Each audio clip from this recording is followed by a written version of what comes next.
ഇങ്ങേതാ ചവിട്ട് ചവിട്ടേ.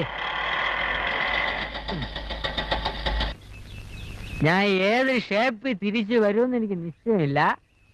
ഏത് ഷേപ്പിൽ തിരിച്ചു വന്നാലും തന്നെ വീട്ടിൽ കൊണ്ടുവന്ന് വിടണം കേട്ടോടെ അമാസ.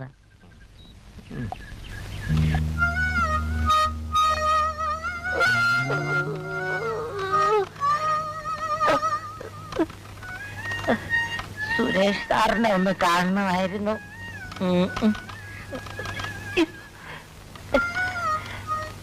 സുരേഷ് മേനോൻ സാർ അവിടെ. ഓ അയ്യോ,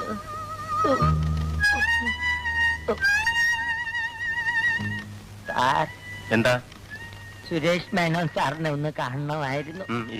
അയ്യോ, കാണാൻ കേറി ഇറങ്ങി എന്റെ കാലിന്റെ മുട്ടിലെ ചിരട്ട തേങ്ങി. എന്താ കാര്യം? അല്ല, കാൽ